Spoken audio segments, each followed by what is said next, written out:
On tonight's jam-packed program, we talk about new Foundry Assets. But this is all good stuff. I mean, this is stuff that will be instrumental in making Romulan missions. Ways to prepare for Legacy of Romulus. I'll make anybody a 10-penny bet that this downtime is not going to be as long as people fear that it will be. And controversial subjects. Can you do them in the Foundry? And how? You know, really almost every episode of Star Trek had something like that. That's really true Star Trek. Join us for the Foundry Roundtable. Hello and welcome to episode 15 of the Foundry Roundtable, the podcast exclusively covering the Foundry for Star Trek Online. I'm your tame Foundry author, Drogan1701. With me is a man who, in last week's podcast, went 3 for 3 with 2 RBIs and a stolen base, Hippiejohn. That was some kind of sports reference, right? Baseball. Oh, okay. The American pastime, come on. That's not my pastime, but I get it. Kind of. Yeah. Hey, I knew it was a sports reference. He got that one. And we have Markhawkman, who, because he wasn't here last week, we've nominated you to do all of the hard work this week. See what happens. And the captain of the illustrious USS Lollipop, Greendragoon. Awesome, the Lollipop. Did I take that over from Riker? Yes. I get some kind of weird sports reference, and he gets a lollipop. I want a lollipop. It's a reference to the season 1 ship. episode of TNG. I know. What was the name of that? Arsenal of Freedom. Arsenal of Freedom, that's what it was. Yeah, Riker's talking to a holographic recreation of a Federation officer that was And he created fools it by telling Minority. us from the USS Lollipop. Yeah, he uses that to let him know that it's not a real person and that it's a computer, because the computer didn't know that the word lollipop wasn't something you'd use the ship name. See, this is just my subtle reference that I don't think Greendragoon's a real person. What are you talking about? I got it. And we also have a guest with us tonight, Foundry author DJF021, who I actually recorded over the weekend. We've got a lot of folks that we want to get on as guests on the show, but sometimes they can't make the recording time.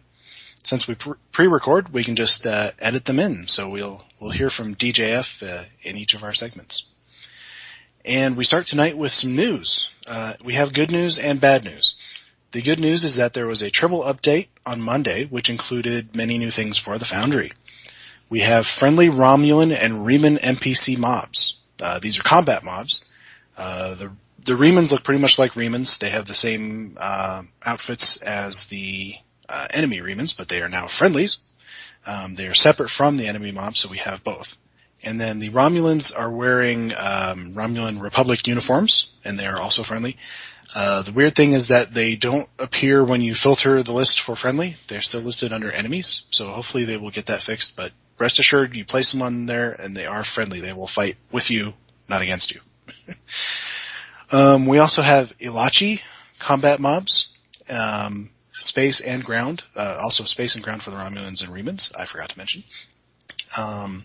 The Ilachi are, of course, the main villain for the Legacy of Romulus plot. So if you don't want to get spoiled as to who they are, don't place the ground mobs. Yeah.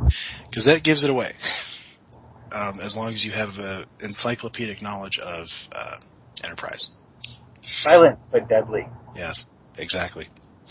And they also come with ground contacts. So single NPCs or non-combat that you can set to speak with, which is nice. They do not have space versions of those. So for space, it's just combat mobs. But this is good. They also had some, they added Tholian ground contacts that you can speak to. You can also reskin mobs as Tholians now, so you could have friendly Tholians if you wanted. It kind of messes with the animations, but that's okay because you're trying to put a quadruped onto a biped model with those animations, so that's you're going to have some weirdness.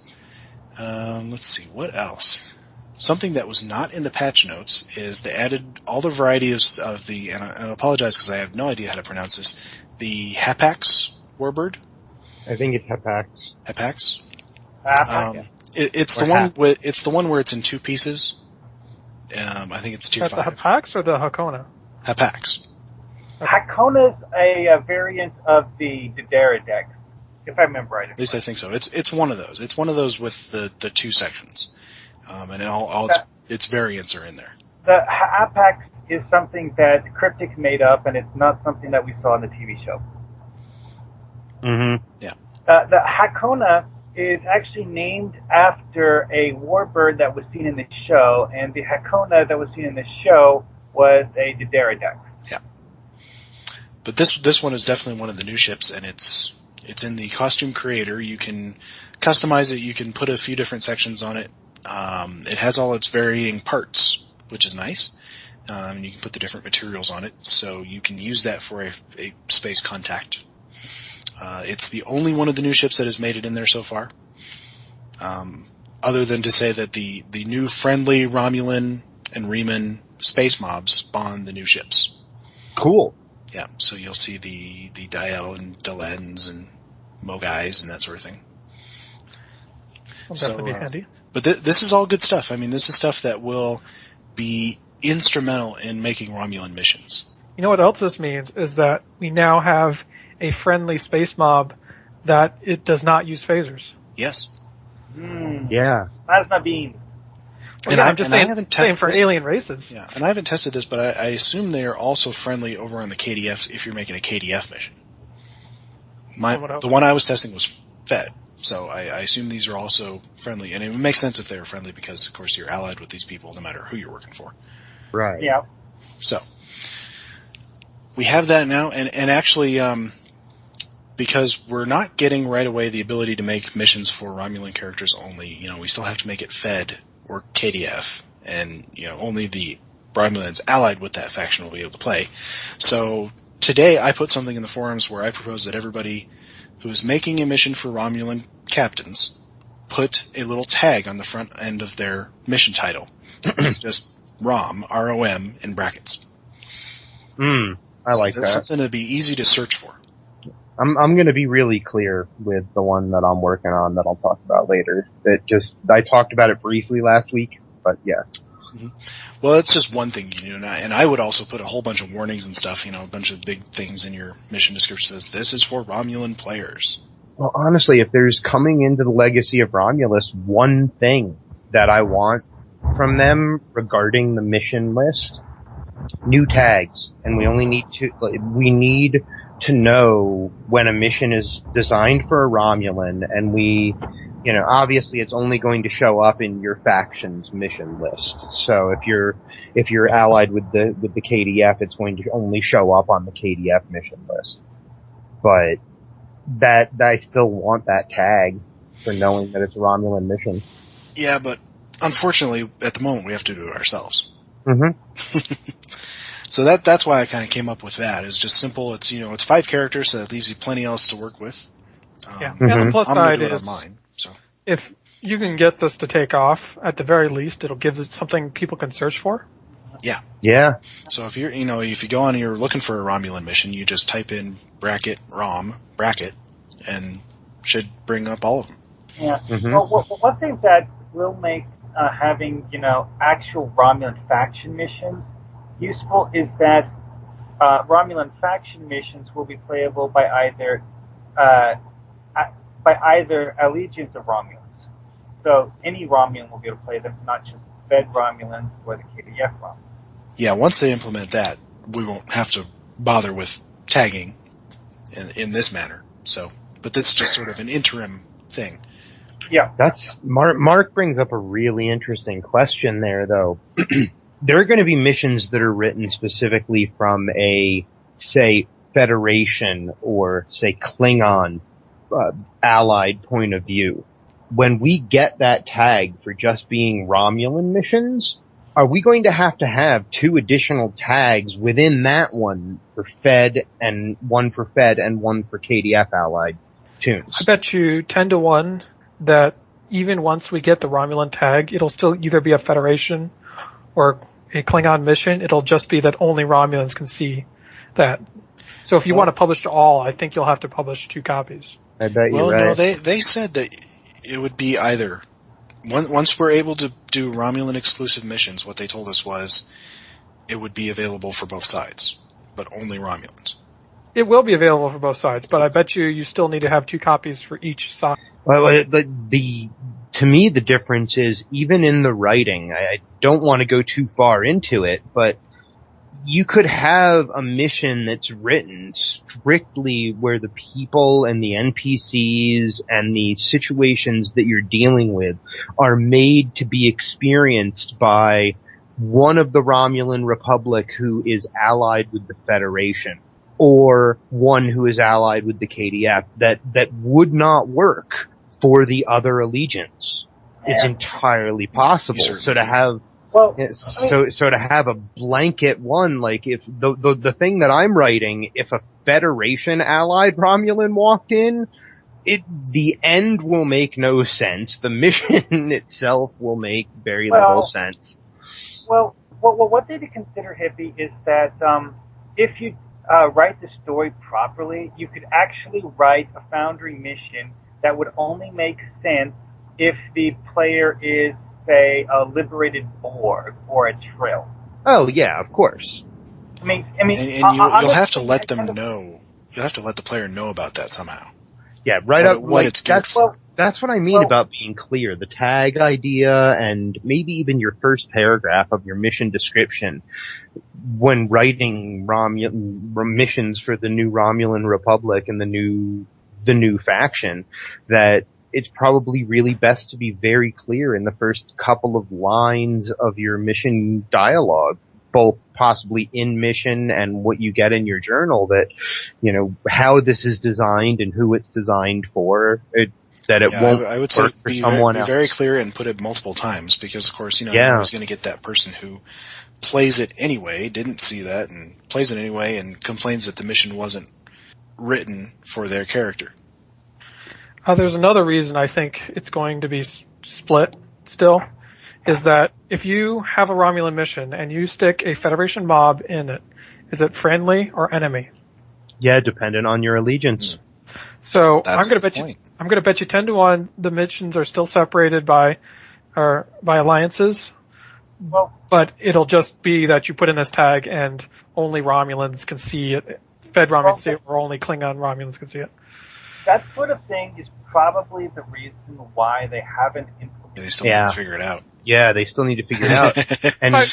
And also, in addition to what you just said there, Dragoon, if a mission for a Fed allied character takes place using one of the Sirius sector doors, KDF allied character comes into that, they can't even access that sector block.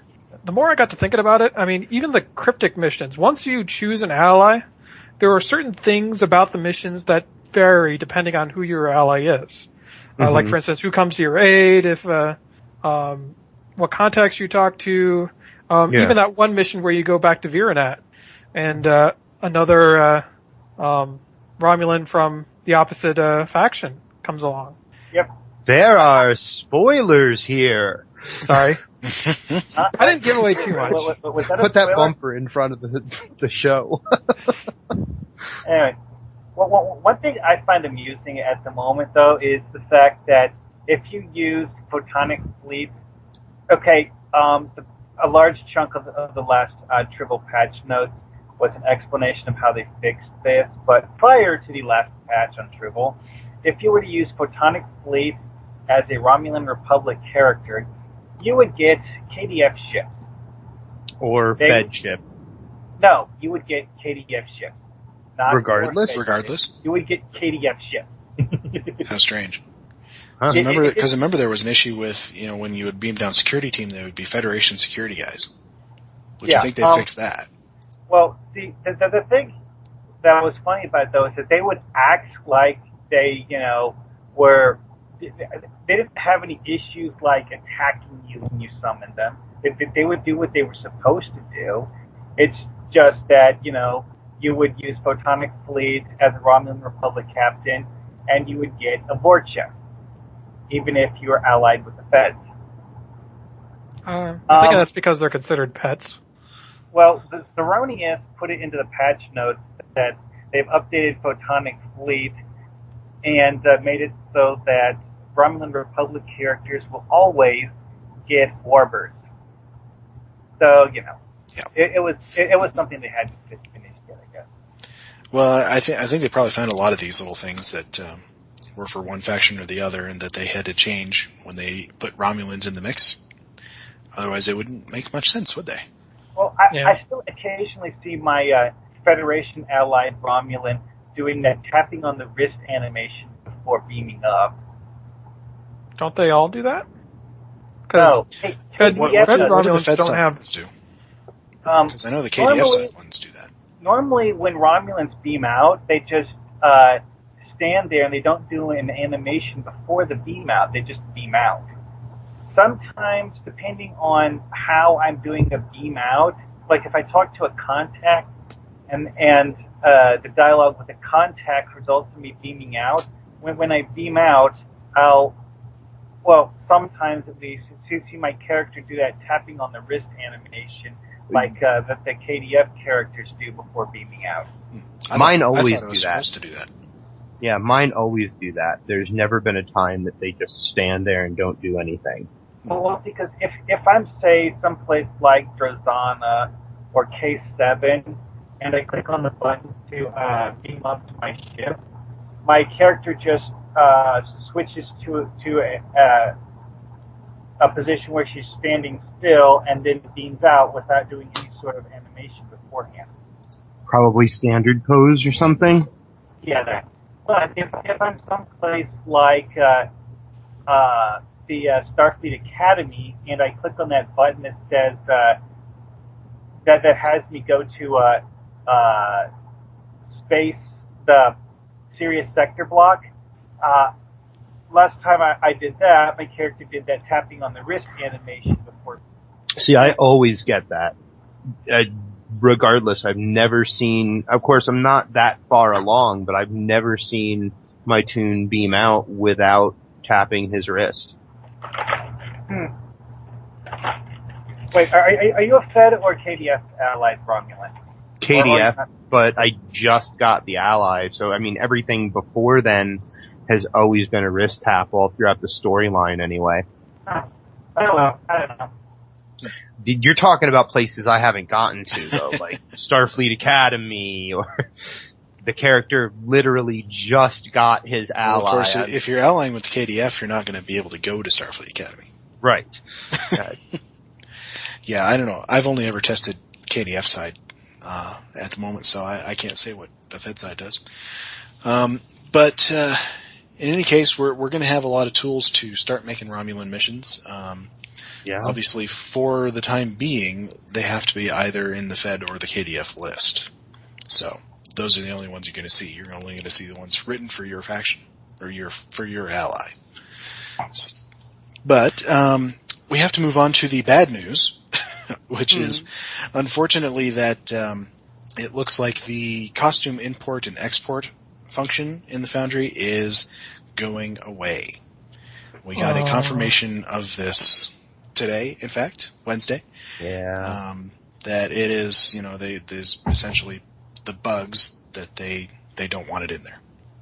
Yeah. It doesn't surprise me, unfortunately, but it's still really sad to see it go. Yeah, it's disappointing because we love that feature.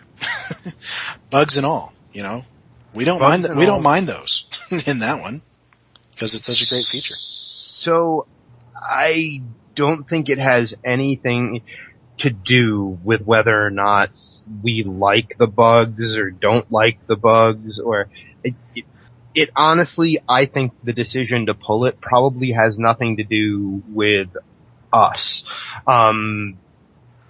I think that it has everything to do with the fact that whatever we're experiencing as far as bugs go, when we put a space costume onto a ground costume and crash the Foundry or try something that we're not supposed to be able to do, whatever we're experiencing around that crash-wise, if it's crashing us, that means it has to be having effects on their systems as well.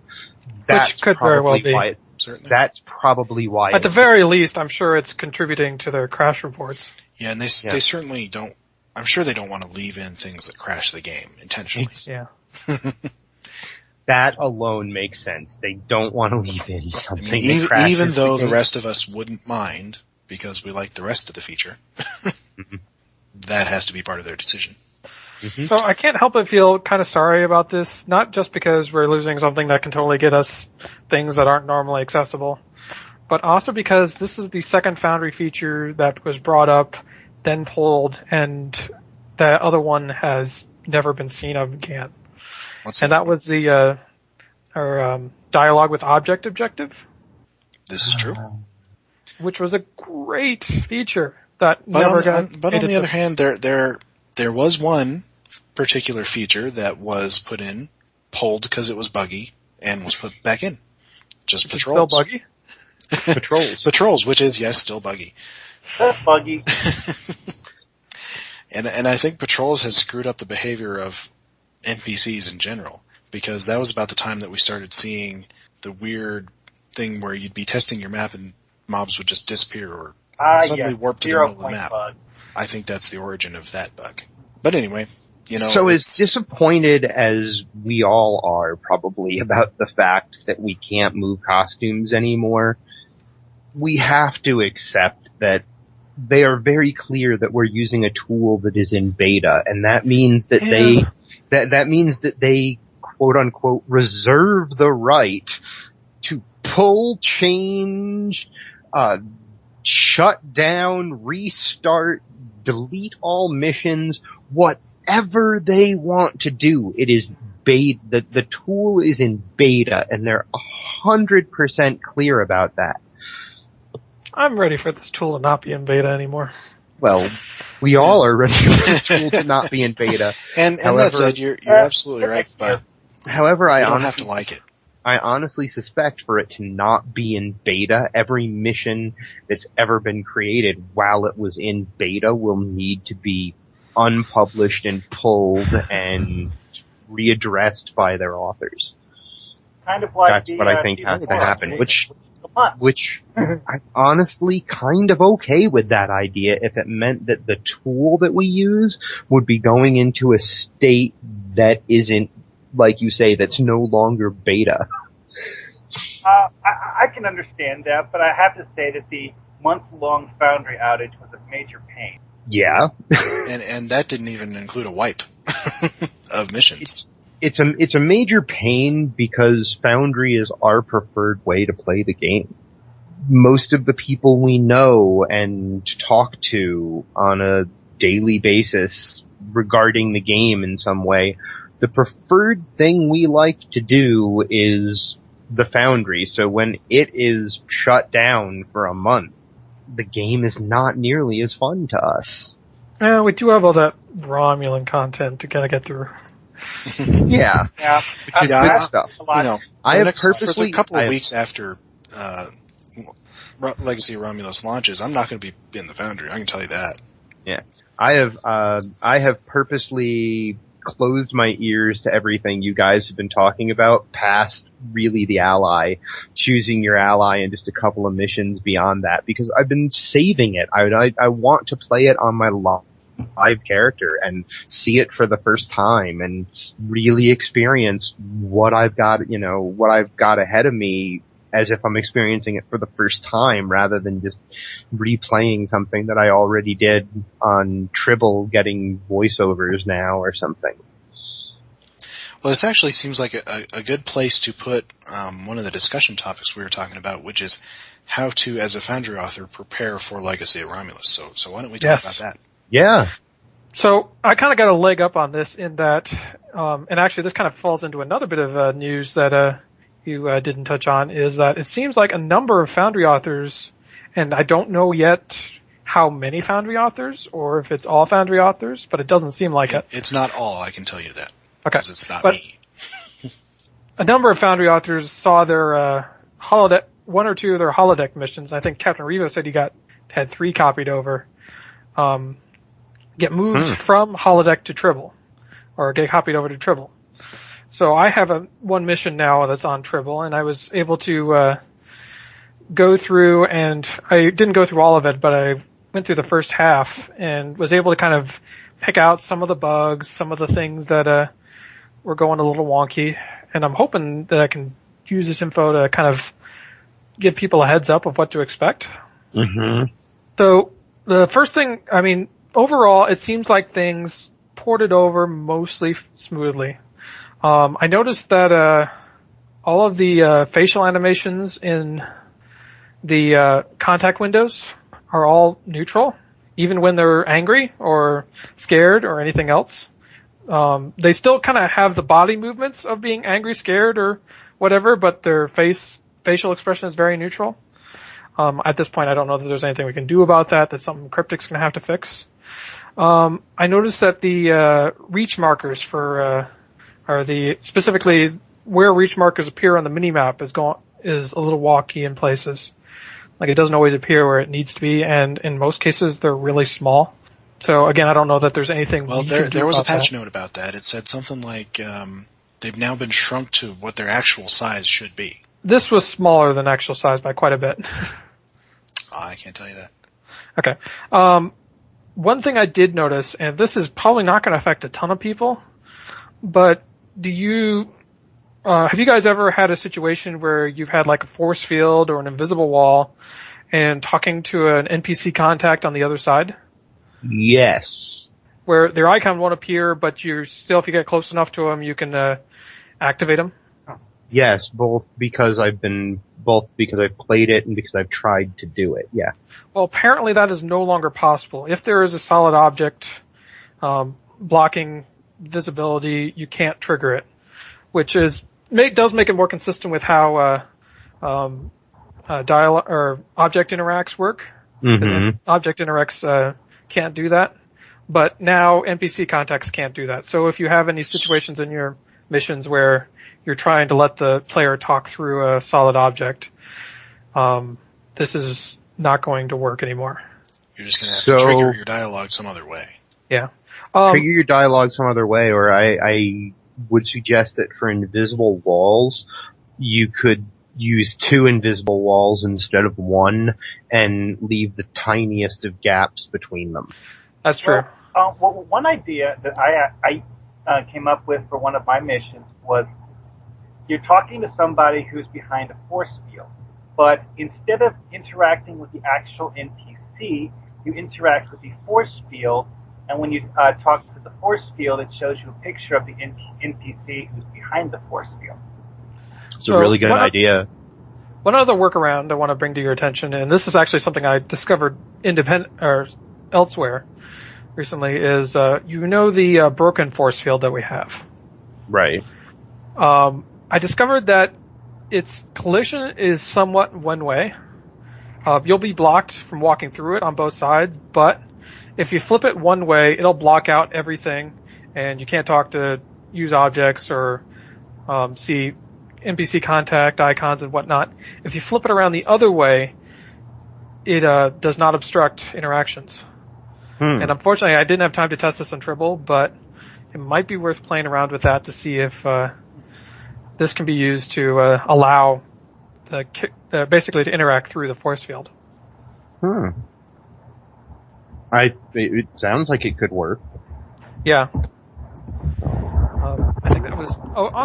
I don't know if this is a bug that will persist to holodeck or not, but I noticed that when I tried to publish my mission on Tribble, it did not show up in the mission list, even after There was publishing. a note about that in today's notes. They said it should be fixed. They said that was fixed, but yeah, I was going to say in yesterday's notes they mentioned that was one of the known issues, that it wasn't. Okay, well in that case, that's probably something that'll be fixed by the time it reaches holodeck.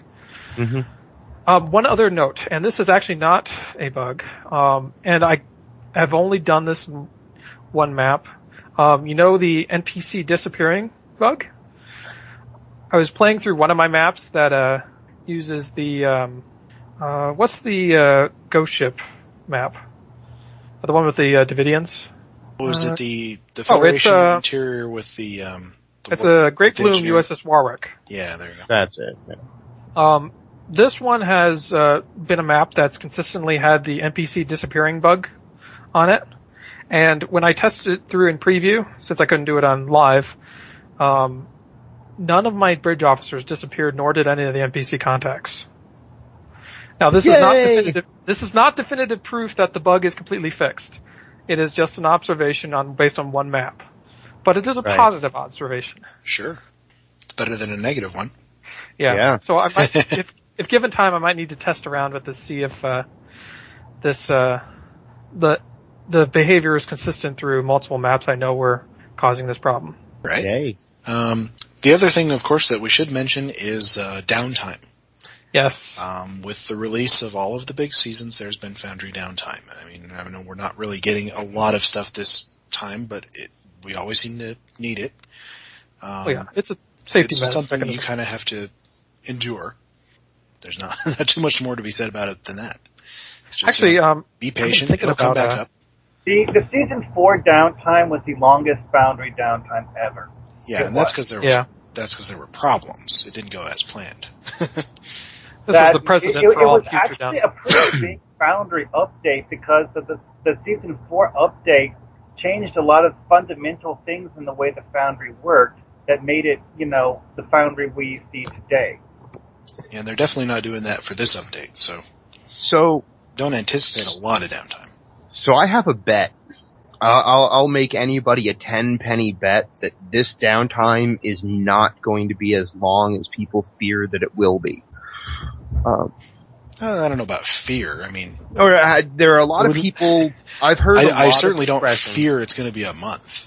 Yeah, I've heard a lot. I've heard a lot of expression that people think it's going to be a long time because it's a huge, new expansion, not just a little season update. The downtime's going to take a while, and I'm like, for the game overall, there's going to be some issues. I expect. I think the impact on the Foundry is actually marginal. Yeah, I think there will be bugs. I think going into last season shows us that the reason they pull everything down and the reason that they shut the Foundry off is because they know how to turn it back on a piece at a time for us. Once they know that piece is going to interact really well with everything they've just updated. And in this case, everything you're telling me about what you're seeing on Tribble and playing with in the Tribble Foundry, they're using Tribble to test what they need to bring to the live server.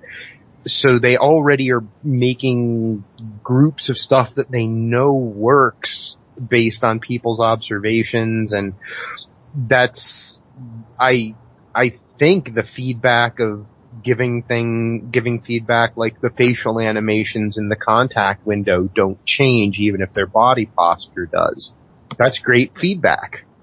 Maybe we definitely need to make sure that it gets reported. Maybe it can't be changed by the time that it goes live, but that's really great beta testing the Foundry feedback so that during that downtime, during, the week, 2 weeks, however long they need, I personally don't care how long it takes. I want them to take the time that it needs to do it right, so when it gets turned back on, everything's not broken. That's my concern there. For myself, I'm going to guess 2 weeks at the outside, and I expect it will be shorter than that unless there's a problem. I'm going to guess a week, 2 weeks at the outside. Optimistically a week or less. Because they actually have had some of the relatively minor updates in the past go really, really quickly. It really depends on if they have to republish and how many times they have to republish. And if there's a problem with the republish. Yeah. So, I actually think there's a few things that the general Foundry author can do to prepare for this update. And this obviously all has to be done before the update hits. If we follow our general trend and this show comes out around Saturday-ish, you should have a couple of days before the update on Tuesday to get this in. But first off, copy any costumes into your missions now before the update hits, because you will not be able to do it once the update hits. I'm gonna mute my mic so I can cry without being heard. One thing that you suggested a while back, Greendragoon, was to essentially make a mission, a blank mission, a new one. Import everything you think you might want, as much as you can, and then just leave that set. And anytime you make a new mission where you might want to use something out of that, Just duplicate the mission. duplicate that mission so you have all those and you just delete what you don't want. Obviously, it takes up a Foundry slot, but Mhm. it's better than having nothing at all, because, I mean, there are Yes. quite a few things that... Because after the Yeah, 21st, of course, we'll be back to the old method, which was, take a screenshot of all your sliders and try and replicate it. So, there's a couple of other things... Several of those. A couple of other things that I think Foundry authors can do. First off, they just before the update hits, they may want to do a quick republish of their mission and put in some kind of notice at the beginning that, hey, we're hitting a new expansion. This has a tendency to cause bugs in the Foundry. Please bear with it and report any bugs. Something along those lines. Do not unpublish your mission and leave it unpublished. Just because if there are problems, your missions do need to be live so that you can test them to make sure what's going on. Because they always turn on playing first. Yeah. So that people can test their missions, see if they're okay, before they turn on editing. So, I mean, if your missions aren't published, you're not going to be able to play them and test them. Yeah, it'll be expected that once play is re-enabled, and this will happen before reviewing is re-enabled, that you'll get a chance to go and inspect your mission, see if there's anything that's screwing up, and be able to report it back to the devs so they can quickly get on it before they re-enable reviews. Which is usually the last thing they do. Mm-hmm. Well, they usually do. They learned all this from past lessons the hard way. So. Yeah. It usually follows play first, then editing, then reviews. Right. Well, we only have a couple of mission reviews tonight. So Oh, wait. You guys just touched on all of the technical things that Foundry authors can do to be ready for Legacy of Romulus. And I want to add that there are some in the game you won't need to worry about being in the game to do. As a Foundry author, if you're going into Legacy of Romulus and you want to be telling, this is something I'm finding myself doing. You want to be telling Romulan stories. You want to be putting that Rom bracket at the start of your mission descriptions. Go read a lot. Go watch every Romulan episode that has occurred, or have some fun being a Trekkie or Trekker or whatever you want to call yourself. Enjoy your fandom for a while, because we're gonna have a week or two of downtime. Instead of getting on the game every night to play an hour of the new content and then go watch a few episodes of old Romulan stuff that occurred in Next Gen. Play some of the new content so that your stuff can have some sort of a connection to it, since you're going to have to be with one of these allies, or how to use, have a look at the mission doors and think about how they're going to work for using an allied Romulan, but experience the story of Romulans so that it's kind of fresh in your mind when you start writing for Romulan characters. That's my addition to that's what I've been doing. Yeah, for weeks. Me too. Here's a fun thing. Watch the episodes of TNG with Terrace and Torat in them, and contrast what the differences between the two characters. Yeah. Well, why those two particular Romulan characters? Because they were played by the same actors. But yeah, so I'm certainly, I had not. The Defector is another good one to watch. Mm-hmm. Oh yeah. Like I had not thought of, until you guys had mentioned it, I hadn't really thought of dedicating one of my Foundry slots to a mission that I can duplicate that contains everything I might possibly want. That's a great idea. You're never going to think of all the costumes you might want, but right, but you as can many put, as you can. You can put as many as you can in there, because you can delete it. It's a brilliant idea. I really like it.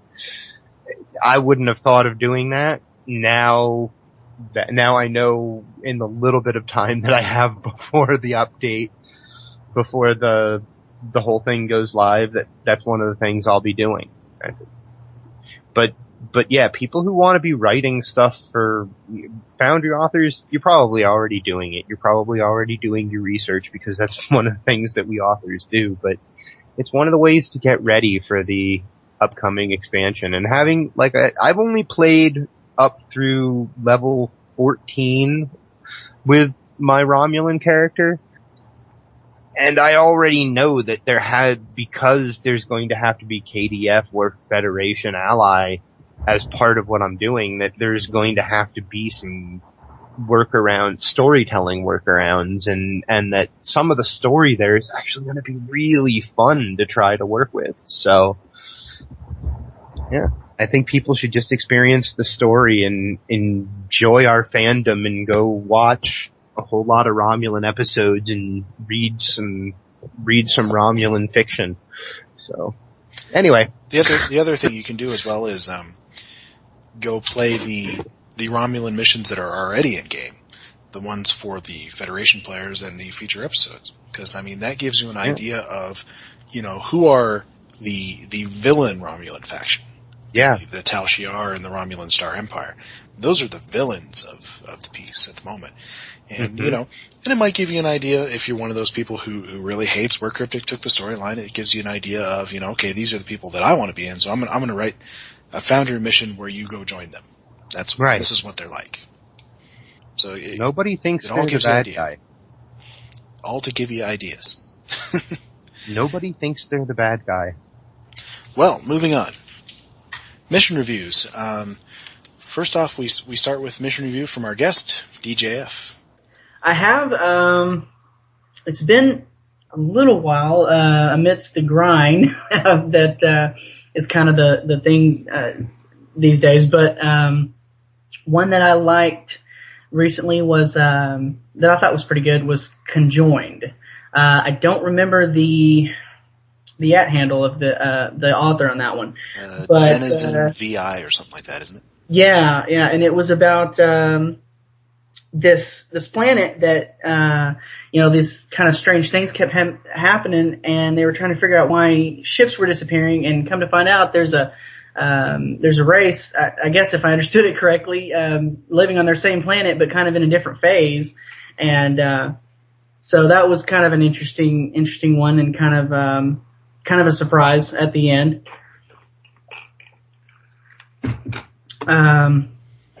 Man, there's been several that were good. Oh, one, and I actually played this, I don't know, it's been a few weeks now, but I was super impressed by the Infintesimal Frontier. And, I believe that you guys have mentioned that one before on the show. Actually, a couple of times. And, yeah, I mean, when it's a very popular. I first entered the map where, you were first in the bloodstream of the Admiral, I just thought, man, that is cool. The way he made that map to where it really looked like you were traveling down a bloodstream. I also thought the use of, the Gekli was very creative. And, as the kind of, the white blood cells or whatever that, you had to kind of fight off. And I'll go next. This is sort of funny for us recording here. Because I just pause and then, move on. So, well, we'll get used to this. I said last time that I wanted to play all of the, Foundry missions for the challenge number 7, the shuttle challenge. And, true to form, I have only been able to play one. Yep. Cause I am an incredibly lazy person, but, hopefully I will get through all of these. The one I played is Beneath the Skin by P. Sutherland, who of course is the winner of the previous, Foundry challenge. In this one, he continues your interactions with the Ashkar, which is the group that he created for, Depths of Nukar Prime. And you take your shuttle to go, chart a system. You find a colony, you find some, species 8472, which actually are friendly. Species 8472, you help them out against the Hirogen. It's fun. I thought he put together a good mission. I know he's not entirely happy with it. I think there were some things that he wanted to do with it and didn't have time. I completely sympathize. with that, when you're on deadline, sometimes you do have to cut things out, but I think what is there is a very good mission. His usual attention to, map design, because this is the guy who made the big Caves of Nukara Prime maps, which were fantastic. In this one, he's done a city, using, I think, a lot of the Vulcan buildings, which makes it really cool looking. Lots of stone, lots of wood. Really like that map. Another one, the best part of the mission, I think, is this fantastic sequence where you go into an asteroid. At this point, you're working with Species 8472. They open up a quantum singularity that takes you inside an asteroid so you can help one of their ships that's stuck in there. And the whole sequence is you following this ship as it maneuvers through an asteroid tunnel. And it's just really well done. He really nailed the patrol route spot on, and it's just a fantastic sequence. So, I won't say, because it's a contest, I won't say who I'm voting for. I will just put out there what I thought, and I thought this was an excellent mission and definitely a worthy contest entry. I think P. Sutherland is an excellent author. And, hope to get him on the show sometime. I look forward to playing it. I have a really weird reaction to his missions. I love them. Like you said, the detail on the maps and the story and the optional interacts for discovering deeper parts of the story. For some reason, the Ashkar, I love the race, but they rub me the wrong way in a challenge, in a Foundry challenge. I want to see, cause I don't think he created them for Depths of Nukara Prime. I haven't had a chance to go back and play. He's got a ton of missions that he's written that are mirror universe missions that I'm pretty certain involve them as well. That I am fairly, I want to find out more about this race. For some reason, it doesn't feel right using them in a challenge mission. That said, his missions are really freaking excellent. So, what I have played of his work is brilliant. So, well, there's 9 left that I need to go through. Actually, at this point, I would say that on Starbase UGC, Relum Time has been doing text reviews of all the missions, which are really excellent. He's been doing a lot of good work on that, so go check those out. All right, moving on to what we've been working on. And why don't I start, because mine's fairly short. I've not been able to get into the Foundry much, but I did finally figure out what the middle of my next mission is going to be. I had the beginning, I had the end. Your guys' brainstorming really helped, but I finally figured out, I didn't have how to get there, how to get from the beginning to the end. And I figured it out. So I've been almost obsessively watching NCIS lately, which of course is procedural cop show, and a big part of it is forensics and using forensics to solve crimes. So I thought, what if you engaged in a forensic investigation, which took you to, which is how you figure out how to get to the villain's lair. So you will start out getting to the scene of an attack by Breen mercenaries. You will investigate and find out that they stole something, an ancient artifact. You'll find out that there's another artifact, similar one, at a Cardassian research station. You'll take a guess that might be the next target. So you go there, you catch the attack in progress, you defeat the Breen mercenaries that are there, but you discover that, somehow during the confusion they still made off with the artifact. You don't know where to go.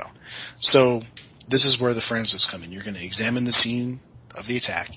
You're going to examine the bodies. You're going to take evidence. You're going to go back to your ship. You're going to meet I'm going to invent some sort of, forensic analyst on your ship. And, you're going to examine the results. You're going to figure out where to go. So, I don't know. I'm in the process of writing it, but now that I've finally figured out that, I've been able to, outline my mission. So finally, because usually outlining my mission and figuring out what maps I'm going to need is the very first thing I do. And on this one, it wasn't, because I did not have that middle section. But now I do, and now I have an outline, and now I can probably finish up the script fairly quickly, and then get back to building, which is definitely I feel like a good place to be. I feel like this week I've made more progress than I have in the past 3 weeks, just in figuring out what that middle section was going to be. So nice. It's like now the pieces are falling in place. All right, we'll turn it over to Greendragoon. Hey, how's part 2 coming, man? It so happens I am working right now as we speak. Yay! I am still working on map 6. This is still the repair the runabout map, which is proving to be very technical. A lot of different state transitions, opening things, closing things, repairing things, replacing things, watching things glow. Watching things glow. Yeah, something. But it's been tough just because I've also had a very thick week at work, and unfortunately when you get done at work trying to work at a computer screen for 8 hours straight, you really just don't have a great deal of incentive to continue doing so, even if the computer screen has the Foundry on it. But I have still managed to get quite a bit of work in.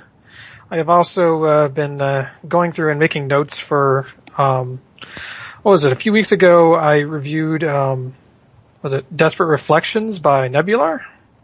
And he actually wrote back to me and asked if I would pass along my notes for his mission. And unfortunately, when I originally ran through it, I didn't bother to take detailed notes. And I'm regretting that, so I now have to go through and actually make out detailed notes. That said, Nebular, if you're listening, everything that I've noted so far is all like minor tweaks and whatnot. So I'm not making any grandiose story change suggestions or anything like that. But I'm going through that. I will put a bit of a shout out for him. He is still at 4 missions and needs plays. So if you have not given his mission a try, I highly recommend it. He's definitely a new author, and I definitely want to encourage him to continue writing. And I think it's a mission that most everyone should enjoy. Excellent. Hippie, have you been able to get into the Foundry? Oh yeah. This is, I've played a lot of the game this week, just playing as well as getting really inspired by the thing that I loosely came up with the idea for last week. Being a Romulan story. That I have a script start to finish. The title doesn't exactly fit anymore, but that's okay because I can always change the title. The inspiration for it was the same, and it turned out to be a really good Romulan story that I'm doing something different with in that. So because of the storyboard, we can never, unless we trap someone in a conversation loop or put them in a room or a spot they can't get out of with, a explanation dialogue somewhere, you've just lost. Sorry. Have to quit the mission and start over.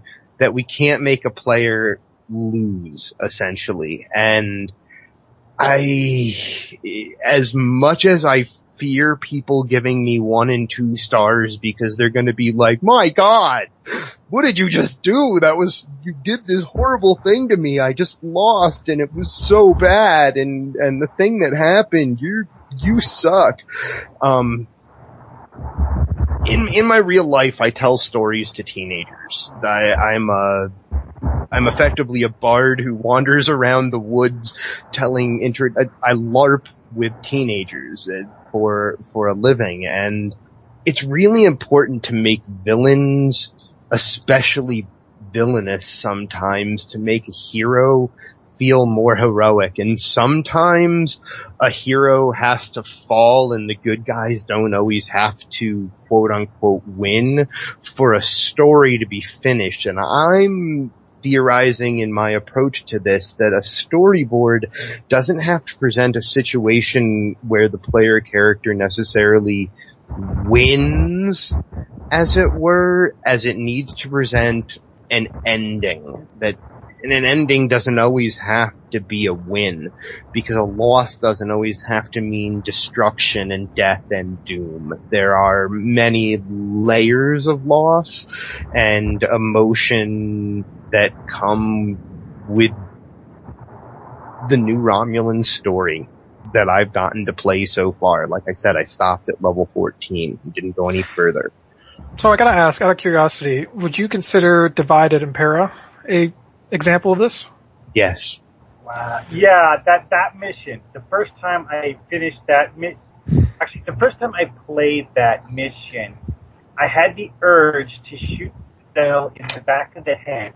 The first time I played that mission, I got that urge about halfway through, because I figured out where the mission was going, and I was like, oh crap, I really don't want to do this, but I'm stuck with it. The other thing about what I've worked on this week, so the mission only has 5 maps. 2 of them are going to be the most complex things that I've probably had to make map-wise, but one of those was only complex because I had never thought of how to approach trying to do the map before, and I learned something this week. Thank you, Kirk Fat, by the way. He was in the chat room at Starbase UGC, and I was having a lot of trouble approaching this map. And without saying too much about what occurs on this map, and because I really don't need to, it's just the kind of map it is I'm needing to create a colony. Not a colony anything like the big Romulan colony that people might have seen in the open beta if they've gone over there. Not anything that big, but I do need I need a colony that's more of a diverse and much smaller sort of place. And I was looking at it from the point of view of the player character, from the tune of the player character as they beam onto the planet, and what do they see. And I was having a lot of trouble just figuring out what to do, what to put on the map, and how to design it, and where to put things, and it's because I was looking at it from that very, very, I don't know, third person scale.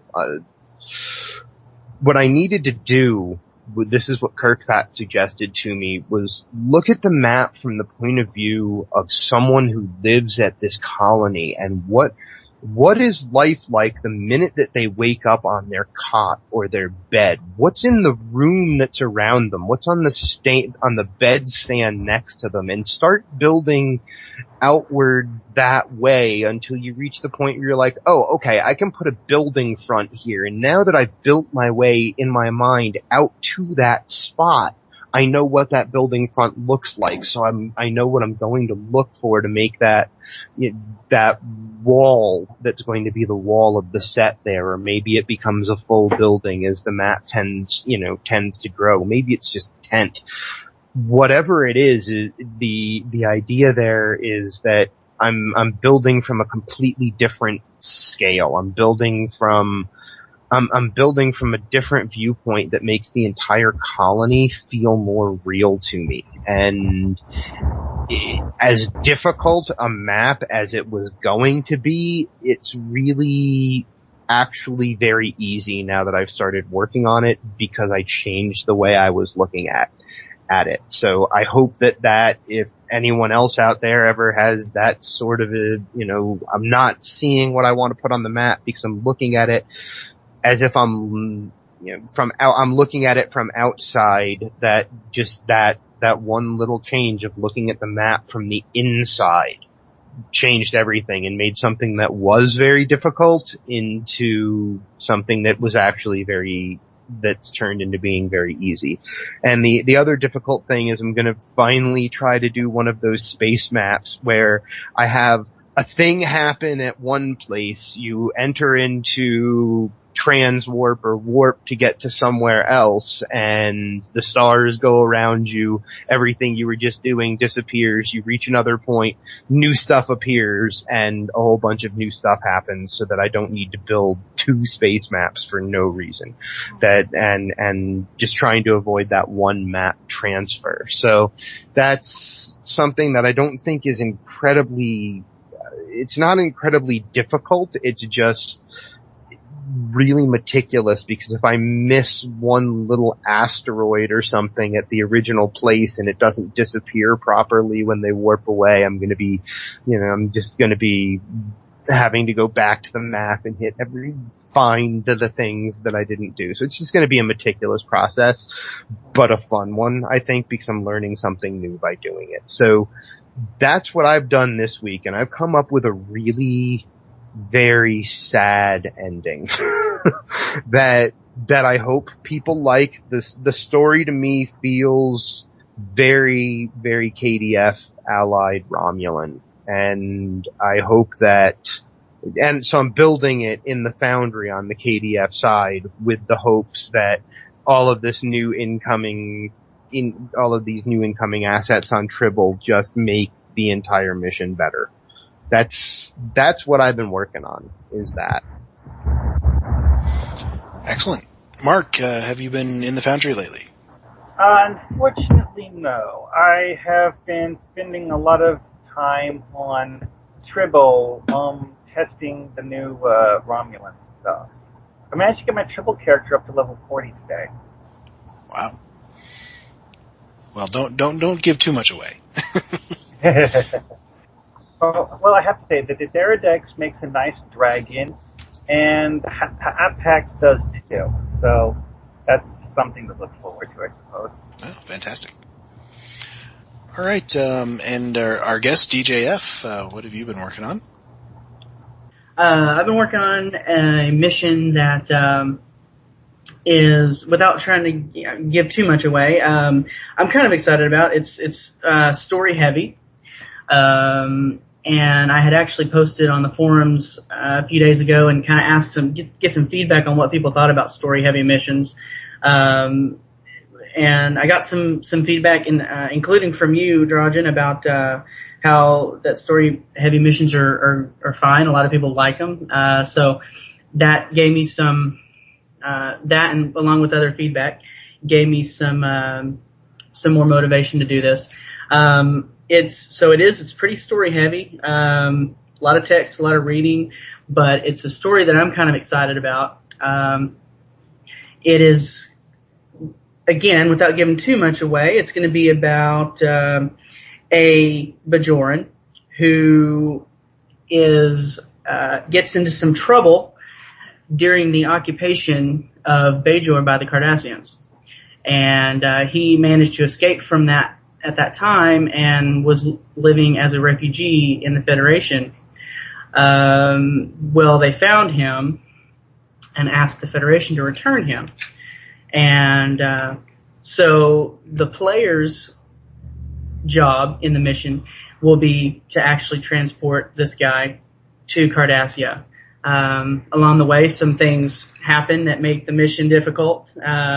Some more details about what happened 50 years ago with the Bajoran kind of comes out as well in the story. And then the conclusion is what I hope is going to be kind of surprising. So I'm really looking forward to it, and I'm kind of knee deep into it right now. I've got about maybe half of it written as far as the actual dialogue boxes. I have the whole gist of it kind of in my head, so I'm just kind of tediously going through all the dialogue boxes right now. Where are you at on map construction? How you doing there? I haven't gotten to map construction yet. I'm kind of just trying to get my storyboard down, but I do have some plans for map construction. Different parts of the story are going to require some kind of creative things. So this will also be, if I can pull it off, this will kind of be my first mission where I really put a lot of detail and customization into maps. So that I'm also looking forward to. Hopefully it'll turn out good.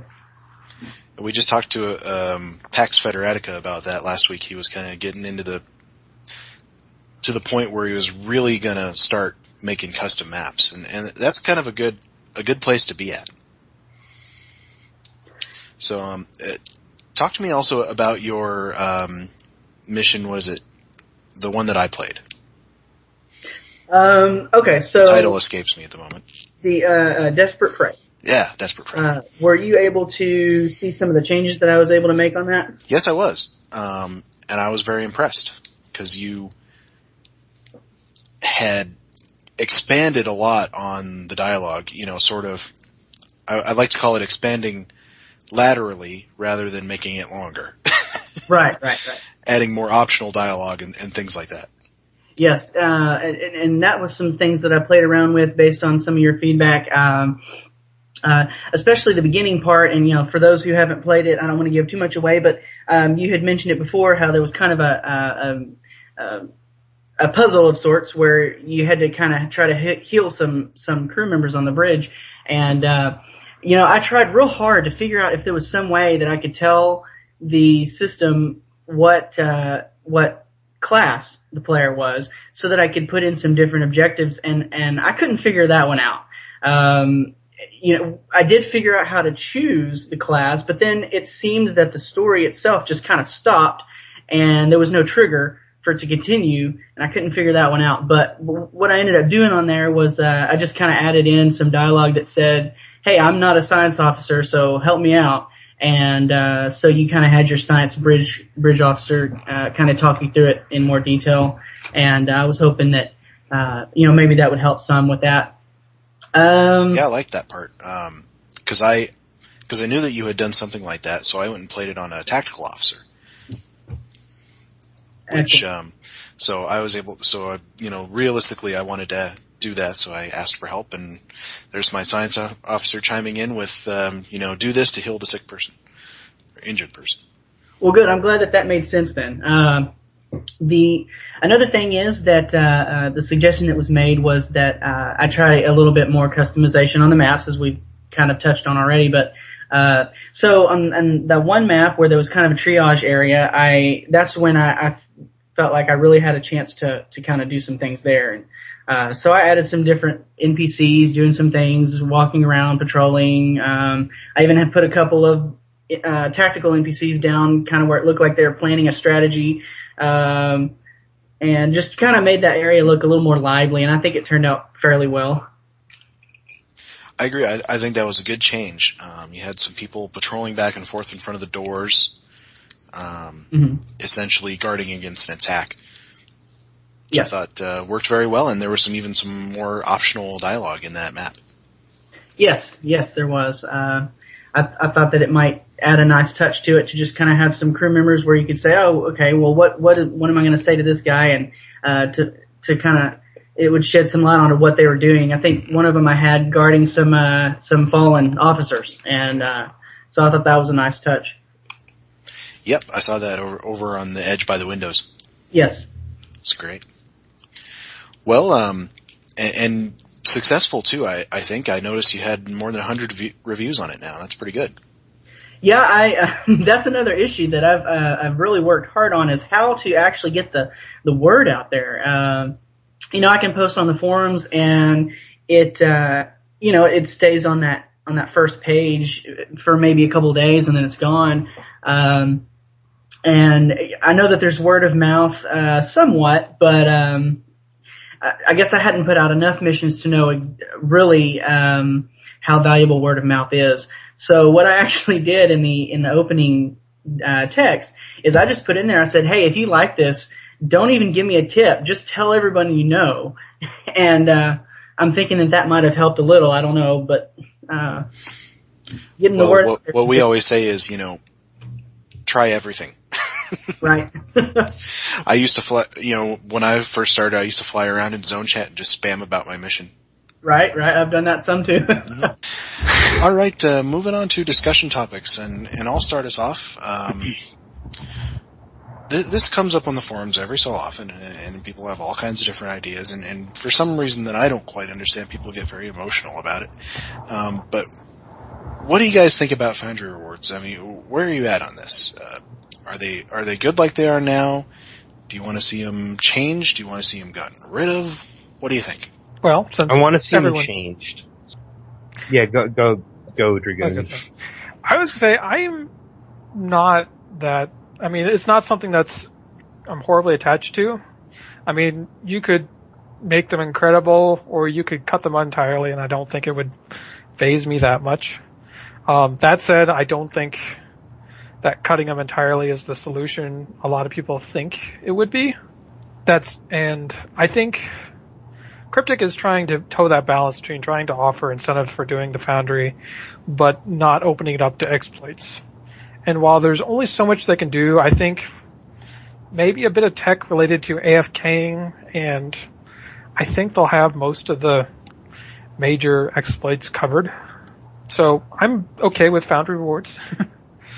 So I'm totally okay with Foundry Rewards, and the thing that makes me really sad is that our first reaction to the question of are we happy with Foundry Rewards includes the word exploits and how we deal with them, or has to include discussion of exploits and how we deal with them. And that's the issue that I have with the way Foundry Rewards are working, is that they're set up in such a way that the reward for doing a Foundry mission is the same as the reward for doing an STF or one of the fleet actions like Starbase 24 or the Big Dig, something like that, which that reward is dilithium and random drops and some skill points. Now, the random drops and skill points, I'm great. Have those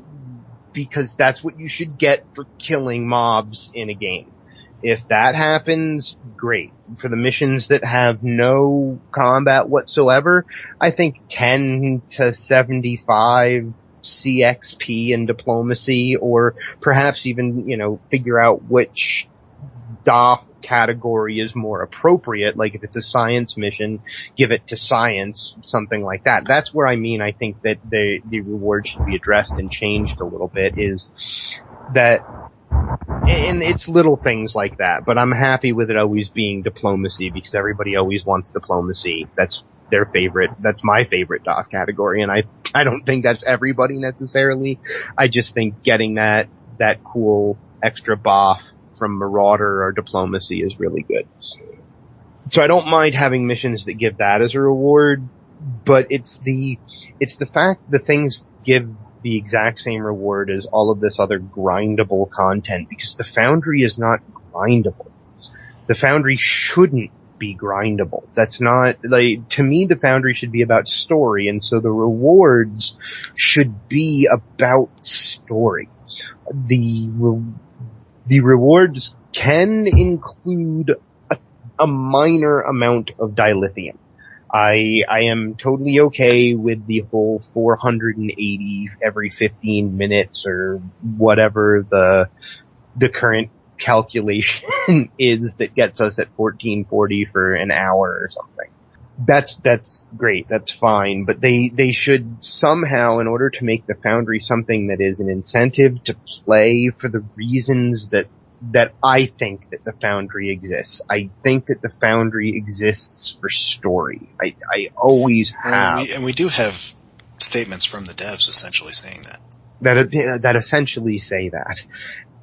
I think the rewards that they should do is that on any missions that are spotlighted, chosen by the devs, whatever, they've already done it once.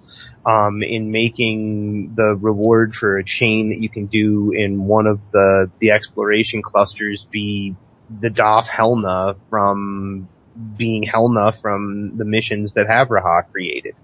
That exists in game. There's a DOF you can get based on a Foundry author's story. It's cool. That's really cool. And apparently it's difficult to get. You have to do a whole DOF mission chain in a cluster. That's awesome. Attach rewards like that all over the place. And it can be as simple as renaming a plasma dual heavy cannon accuracy ×2. It's a rare item. It's a cool item, but rename it something appropriate to a mission that's just included plasma. And put that as a reward at the end of the mission. Because then the mission has a reward that's associated with its story, not associated with its grinding value. And that, to me, is what should be rewards in the Foundry. I think that I'm not saying nerf all rewards in the Foundry. What I'm saying is get rid of the rewards that come from the grindable 15, 30 minute, 45 minute, 480 dill every 15 minutes content. That's not what I want the Foundry to be about. I could care less if I get my dill in the dilithium in the Foundry. I get my diet because if I'm playing the Foundry, I don't need all of the super special, like, happy fun new toys that they're making. I can do it with Mark 10 common gear.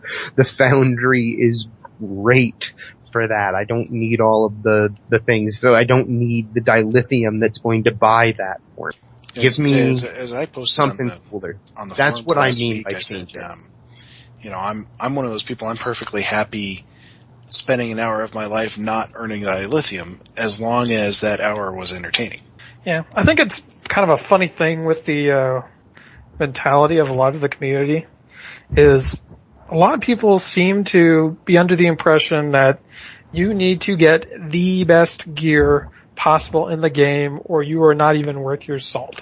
It's an MMO thing. And that kind of mentality comes with MMO.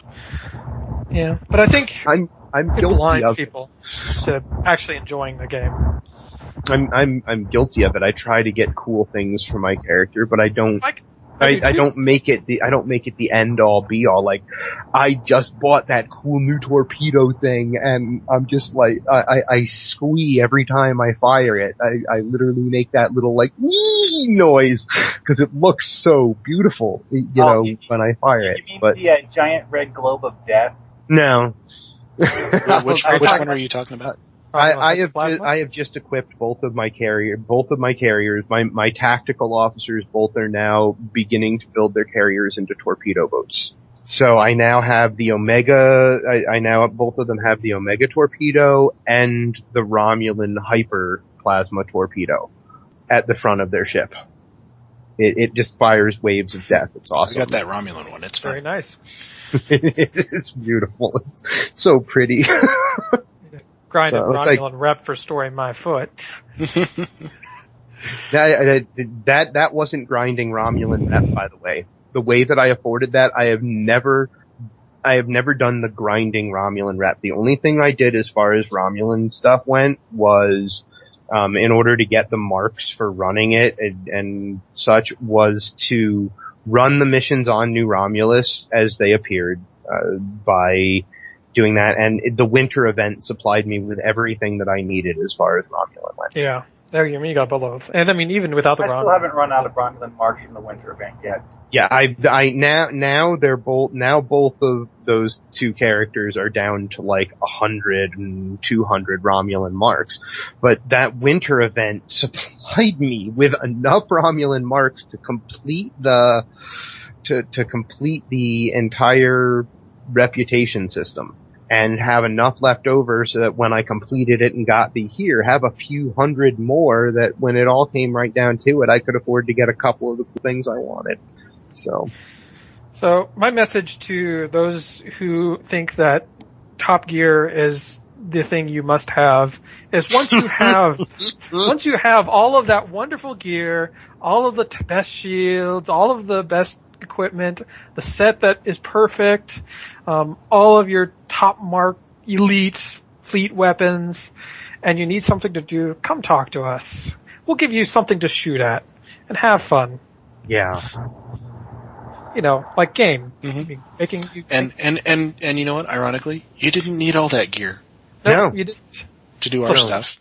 I'll tell you what, stuff in the Foundry blows up really fast for me and I feel very powerful. If you want to feel like a hero, come play Foundry missions because the mobs, even the battleship ones, blow up really fast if you spent a lot of time. It's true. If you spent time figuring out, if you're a person who likes building ships and making things work, and they blow up really fast in the Foundry. And of course, there are plenty of authors out there as well who have worked hard to make their missions challenging. Yeah. So I don't know. I faced down Captain Revo's fleet of cubes and didn't flinch. It makes you feel tough. It does. Play it on advanced. I do advise, though, often I play Foundry missions on advanced or elite when I'm playing them. Yeah, I need to turn it up. Yeah. But I see so many people complaining about the grind in Star Trek Online. It's like, oh, there's so much grind, everything is do it over and over again. You're not playing the game right. Yeah, you're not. Come to the Foundry. You're not playing a game. It's variety. If everything becomes about grind, then you're not playing a game. And at that point, I suggest anybody who starts to feel like I'm grinding this to make this happen. So, in order to get the things that I've gotten and purchased or whatever, I do things because they're fun. I'll complain about sitting on the exchange and buying and selling things in order to afford the next toy that I want. But honestly, some part of me actually finds it fun. I can't explain it. I'm not in real life driven by hard economics. Maybe but that's why you enjoy it. Maybe that's why in the game, I enjoy doing it. But I only play something because it's fun. So I don't really understand the grind mentality. When I go play Fleet Marks missions or STFs or something, I'm playing them because I actually enjoyed learning how to do them over the year that I've played the game, and I really enjoy playing them. So it might take longer for you to get that piece of gear that you're looking for. I mean, how long have I been watching other people just lance 3 and 4 plasma torpedoes at some enemy at a time? Months I've been watching other people do that, and just now I decided, hey, I have everything I need money-wise to afford, and Fleet Marks and everything. It takes longer, sure, if you're not grinding to do it and get it done as fast as possible, but just enjoy the game. Just play. You play a game to have fun and play, and so just do what's fun. That's really the best thing I can say. I definitely think that there should be, and I assume you're talking about Foundry specifically, yes. But I definitely think there should be some rewards, and at the moment, I'm thinking that I kind of like some of the changes that they've made recently. Now, I may be a bit behind, but I know that they've made some moves to reduce the rewards, the crazy amount of rewards for the grind missions. I think grind missions have their place, but for those players who write Foundry missions for the story, for their creativity, I really think that I like the way that they've kind of increased the rewards for those type of missions, those that take a little longer to do. As one issue that I kind of would like to see changed is if you play your own mission, you don't get any rewards. I would really like to see, something implemented there, because if nothing else, it'll help the Foundry author to get some more dilithium to make, to open up more Foundry slots. It doesn't have to be an exorbitant amount or anything like that, but, to me, I think it would be nice to have something, because a lot of times, sometimes we have to publish our mission and, without telling anybody about it, so we can kind of test it. And, so, you know, I think it would be nice to get some rewards there, and I'm hoping that maybe someday in the future that'll change. Yeah, it seems to me like, you know, I mean, if your mission qualifies for rewards normally for anybody who plays it, it ought to qualify if you play it. I agree. But I don't know. I guess that's one of those steps that they're trying to limit exploits, I suppose. Yeah, I mean, you know, I can definitely see how somebody out there could create their own mission, and they know every step, they know what they're supposed to do, and they can rush through it and do it all day long. So I definitely understand that could be exploited. And that's why I'm wondering if maybe, you know, even if it's at a reduced rate or something, but for those of us who would legitimately use it to test our missions so that, you know, the player base can enjoy them better so they can be improved, you know, I think that it would be nice. Yeah, definitely agree. And I don't know, because we used to essentially get credit for completing our own missions under the old daily mission, where you had to do 3. That if we played our own mission, it used to count. So it seems like it should. Yeah, I agree with that. Well, and, related to that, another odd thing is that your test character gets rewarded every time. And I've got 50,000 dilithium sitting on my test character that I can't even do anything with. And so, I don't know, to me that doesn't make any sense either. Now see, I don't tend to complete the mission on my test character any, so. Oh yeah. I guess I probably don't have any dilithium at all. But I've never checked because it's kind of useless. Right, exactly. I mean, you can't do anything with it anyway. Nope. Right, and we also have a discussion topic from our guest, DJF. I'll let him explain it. I'm working really hard to write this story in a way that it doesn't appear that I am taking one side or another, but the story actually contains an element that could be considered a controversial issue by some. And so I guess my question would be, is there a way, because I know that the end-user license agreement says that you can't take one side or another on an issue. So my question would be, is there a way that an author can write a story successfully that might have an issue in it that someone might consider controversial, but do it in such a way that you could satisfy the user agreement? And the reason I think this is important is because, really almost every episode of Star Trek had something like that. That's really true Star Trek, is, stories that tackle issues of the day. And so that would be my question is there a way to tell a story that might have some controversial elements in it, but do it in such a way that would not break the end-user license agreement? You want me to lead off? Go for it. I think metaphor, allegory. Yeah, I think if you're attempting to go after something very specific to the real world, you're not thinking about it right.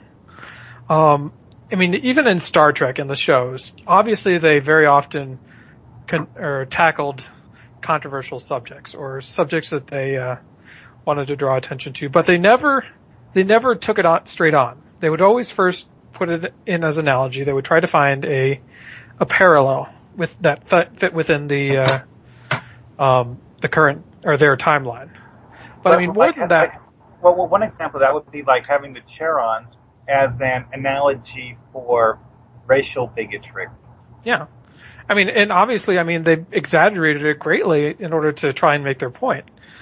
And really, I think that that's one of the reasons it made it so strong, is because if you try and tie it to a very real world thing, you're ended up going to polarize those who know about it. But if you can get them to start looking at an issue behind all of that, throw the controversy itself and get at the moral issue behind it. I'm also going to say that I think some of the best storytelling is stuff that deals with gray areas. Stuff where the answer is not readily available or is not as cut and dry as you think. And especially if ultimately you get the player to be thinking about it and be forced them to kind of draw their own conclusion, which requires a very gentle touch. But I think those are what make up some of the greatest Star Trek episodes. Yeah, I agree. I think the best advice is to kind of come at it from a broad angle. You use a broad brush rather than specifically targeting a particular real world thing. What is the underlying concept of what you want to cover? There was a gentleman who came on the forums a few weeks ago, was wanting to do something, was wondering if he could tackle the subject of drugs, which has come up in Star Trek before. There was, Catch Yourself White. There was, Mark, help me out here with the TNG episode. Elysium. Yeah. You're talking about symbiosis. Yeah. Yes. Which is they essentially invented fictional drugs in order to cover the subject. So invent a fictional thing in order to talk about the real life thing. Well, that was also a great episode because not only were they dealing with the subject of drugs, but they were dealing with how it affects them in their world. Because in their case, they were tied behind the Prime Directive.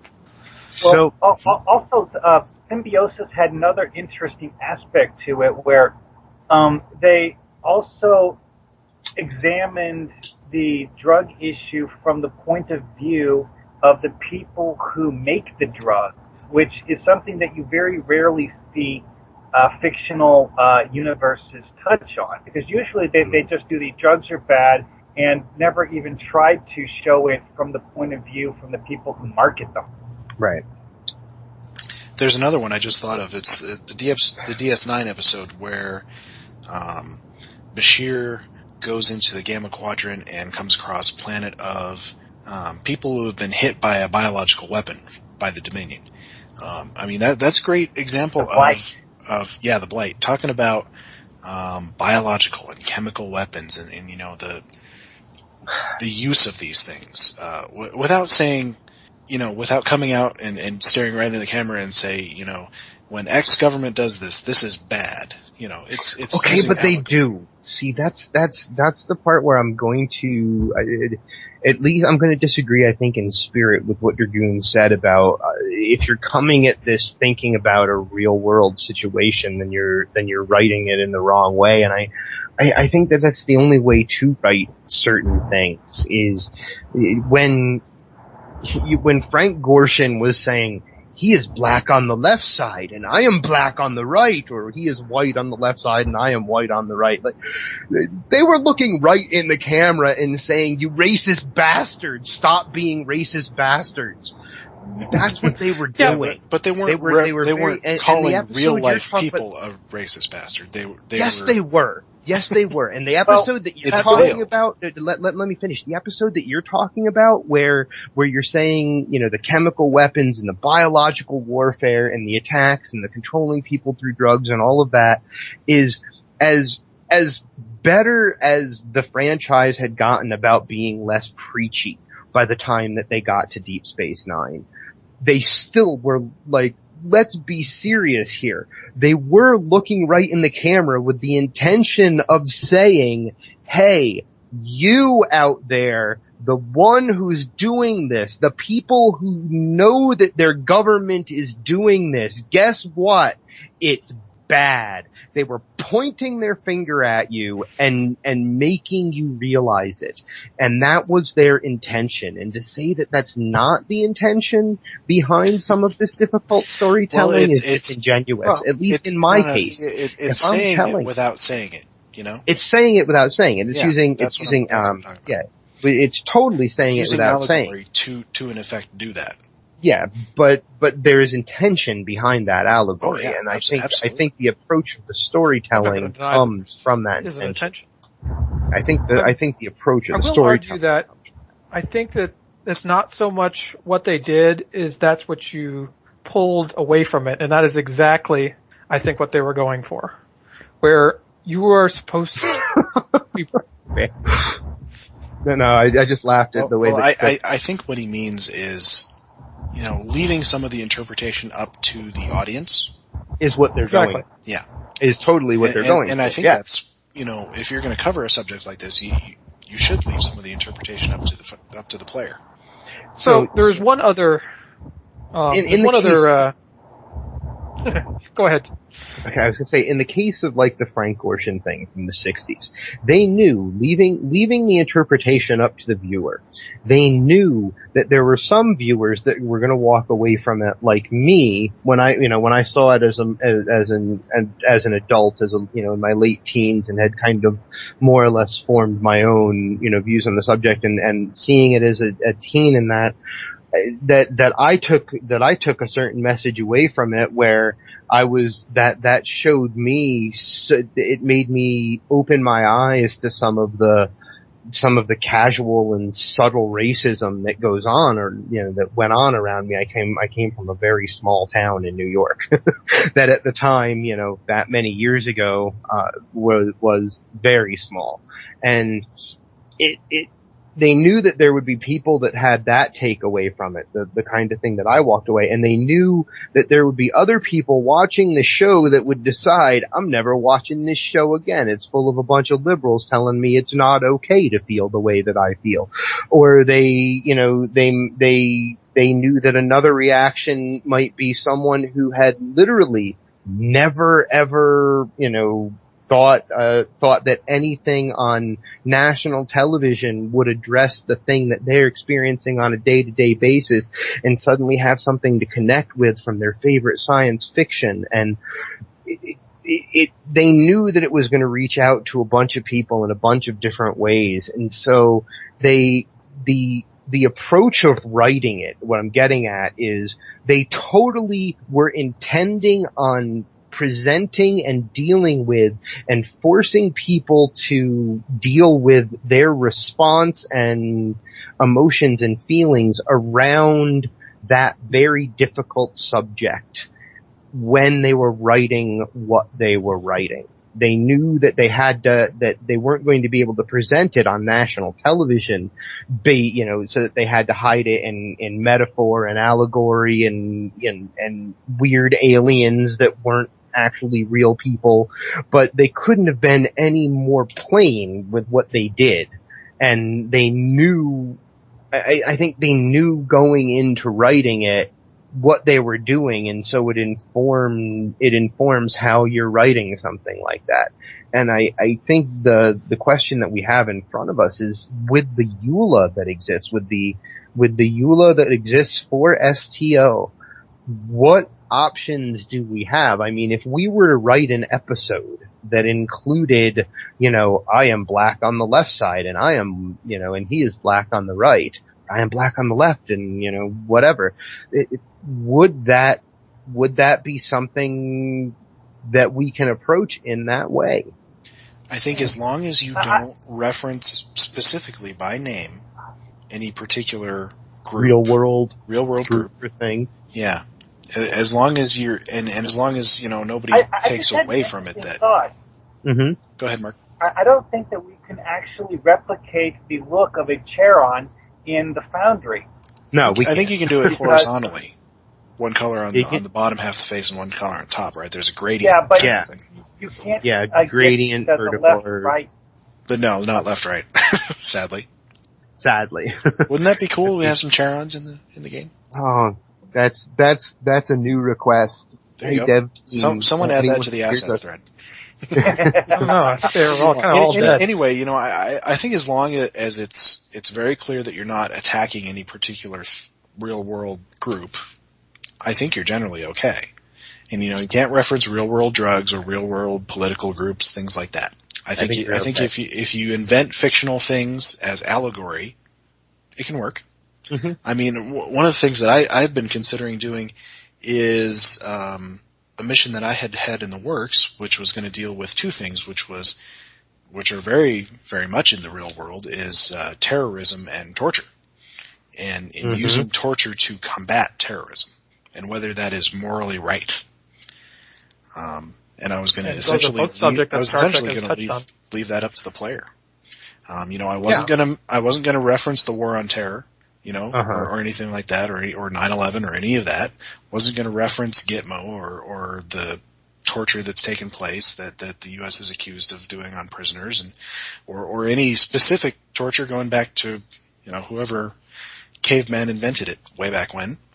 But it was going to cover the subject rather than any specific incident of it in real life. So the way I would kind of describe this is that you can either tell the person what they should think, or you can show them why they should think that way.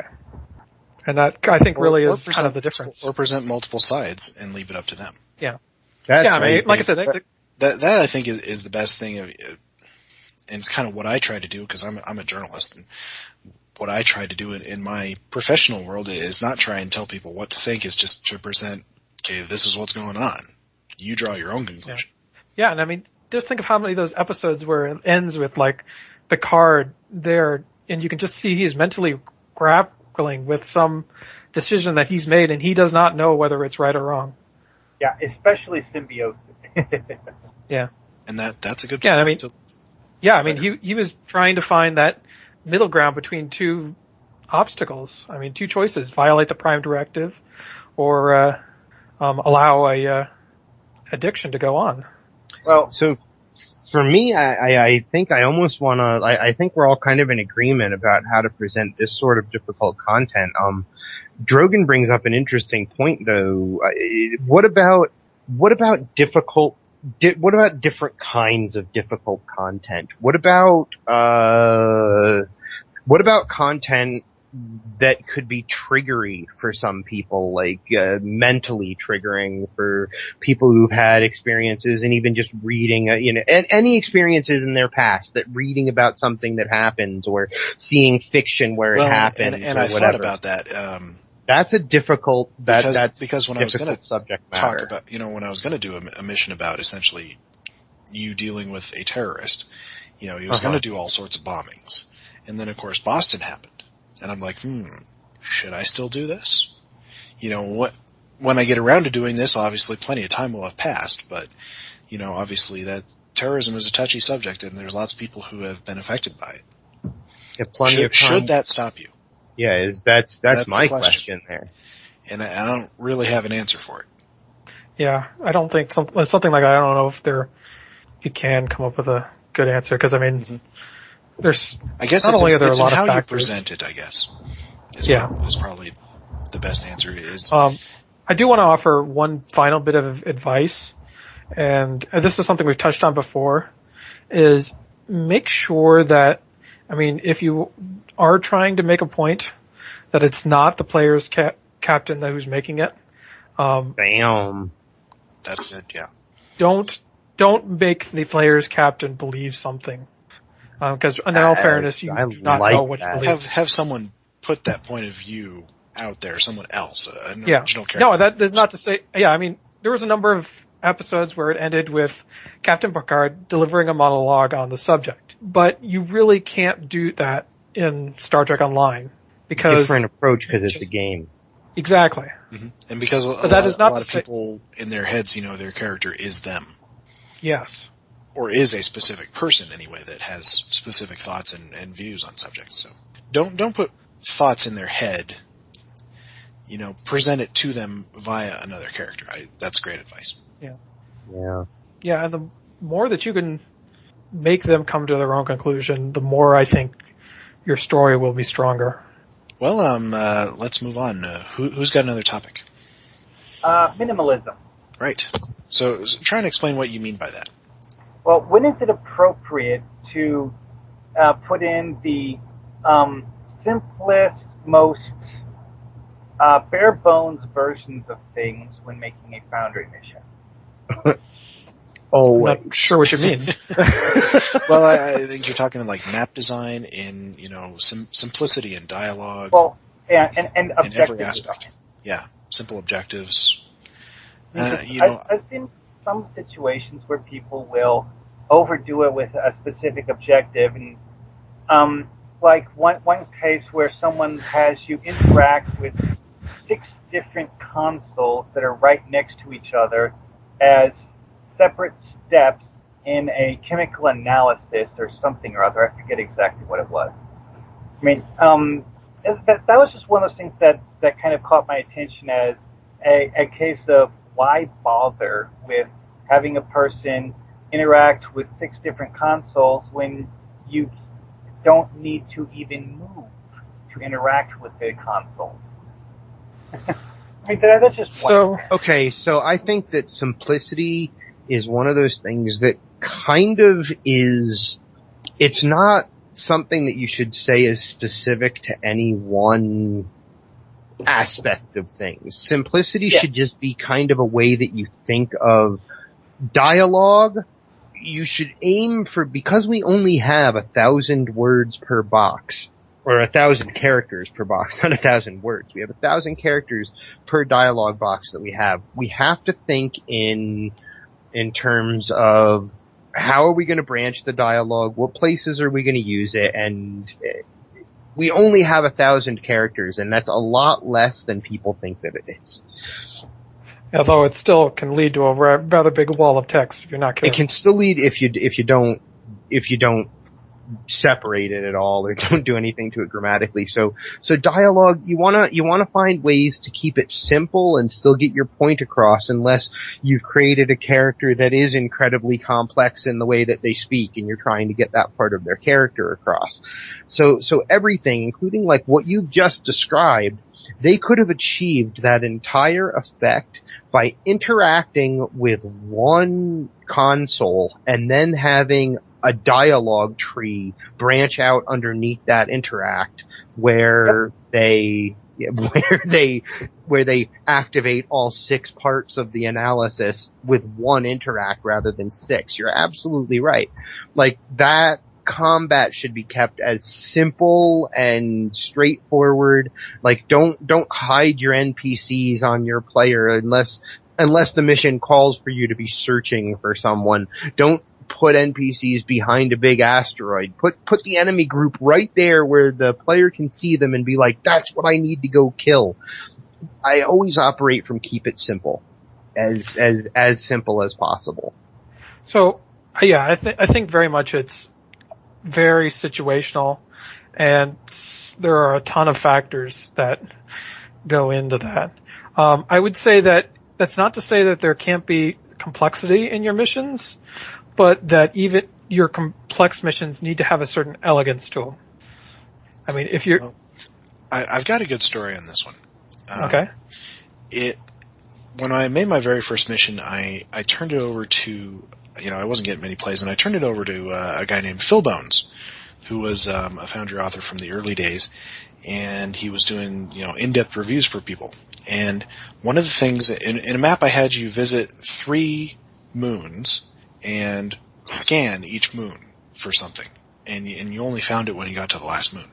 And he said, that's pretty basic. I want some more things to do in this. So at each moon, I put it in where you scan for several different things, and you do several different interacts. And he said that was great. And then, another player played it, and he said, that's too many interacts per moon. I don't like it. So minimalism is one of those things, and simplicity versus complexity is one of those things where some players will like it, some players won't. But there are certainly some things that you should do, I think, like cutting down as much as you can on map transitions, cutting out, as you had a great example of cutting down some of the interacts and objectives that you don't really need, that you can accomplish in other ways. Well, actually, though, one thing that Aesop said a long time ago was you can't please everybody. Yeah. You can please some people some of the time. You can't watch for places where you can streamline things.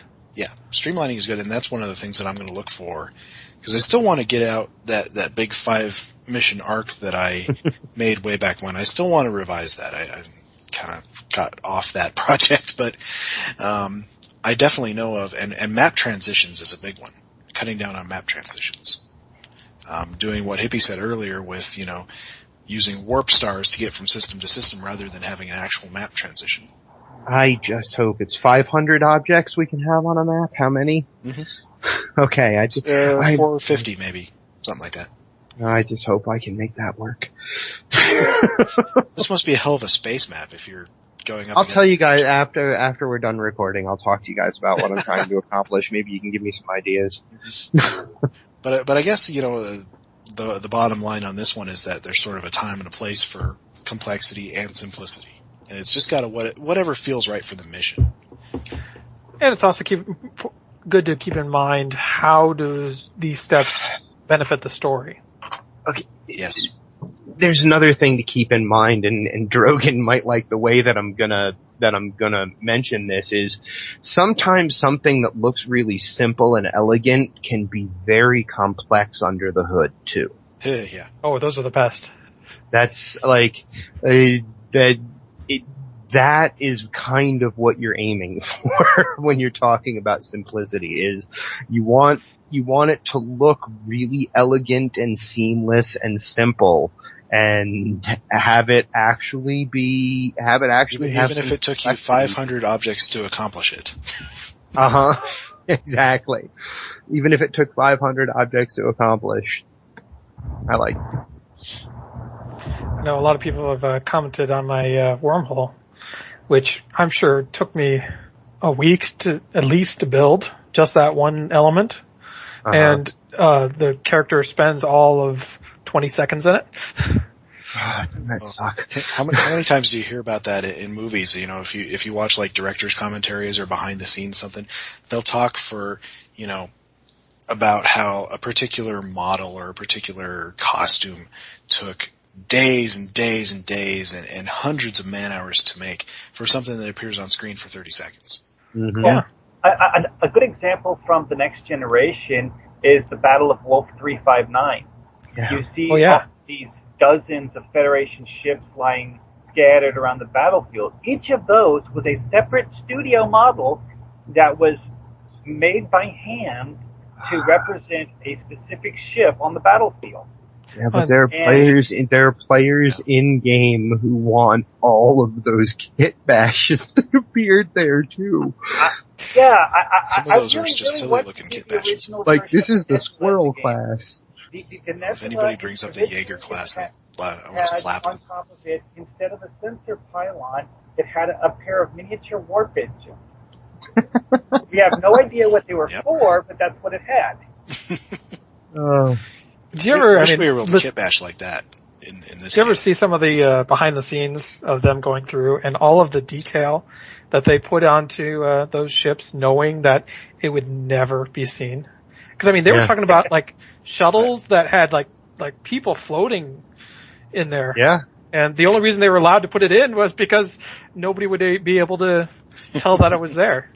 I'll tell you what. These models just look fantastic on these Blu-rays that they're coming out with. The completely remastered versions. They're just incredible. The Enterprise D just looks so beautiful. It's never looked more beautiful. Mm-hmm. Well, we're running up against our time limit here, so I think that's a good place to say goodnight. That is a good place to say goodnight. So good night, and I guess New Romulus will be out by the time we record again. So happy Expansion Day, everybody. Yes, get all your Foundry stuff in now. Happy Expansion Day, and next week we'll pretty much, I bet you'll be talking about New Romulus or something. Something to fill the Foundry downtime. Oh, fine.